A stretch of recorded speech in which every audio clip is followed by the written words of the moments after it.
So, Gospel Reflection, 5th Sunday of Lent, ng April 6, 2025. So, ito, dun sa mga nagko-commit ng kasalanang pangangalunya. Hindi lang pangangalunya, yung sa ibang may mga kasalanan. Kaya huwag tayo magmatuwid, no?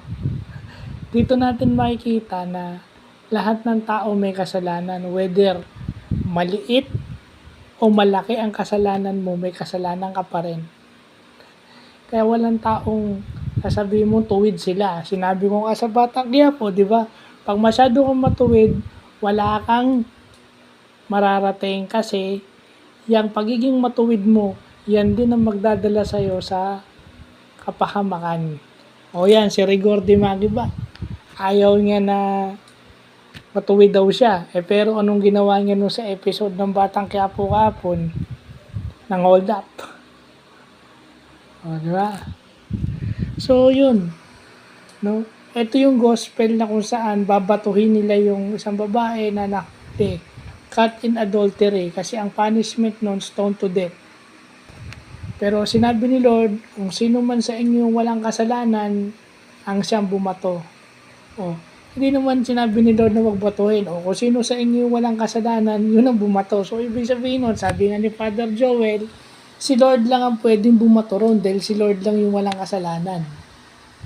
Pero hindi niya binato. Di ba? Kasi minsan tayo, akala natin wala tayong pagkakamali eh. No, akala mo matuwid kayo parate. Oh.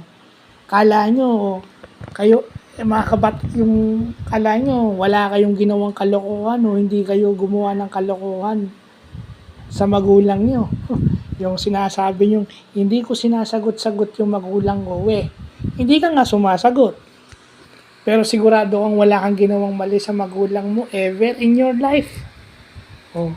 Kasi baka nakikita mo lang kasi sinasagot ka ng anak mo. Pero nung ikaw ba bago mag-asawa at bago nagkaroon ng mga anak, ikaw ba wala kang ginawang mali?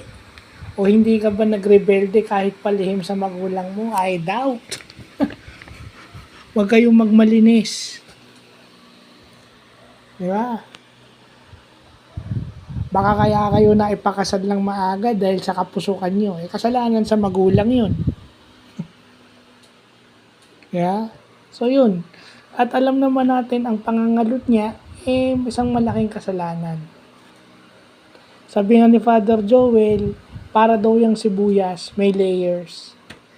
Now, pag tinignan mo, masakit sa mata. Pag inamoy mo, masakit sa ilong. Ibig sabihin, lalabas ang baho niyan, parang sibuyas niya.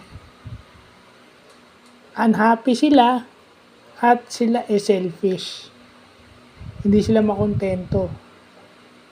Diba? Gusto nyo yung inaasikaso kayo, nilalambing kayo. Gusto nyo may palabing-labing kayong bakit? Doon lang ba nabubuha?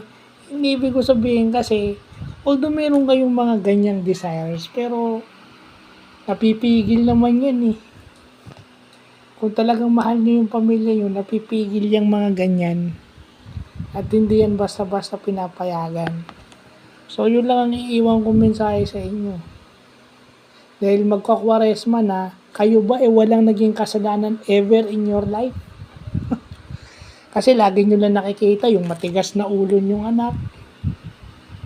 Pasawayin yung mga anak, pero kayo, nung kayo anak din, lahat naman kayo dumaan sa pagiging anak bago kayo naging magulang.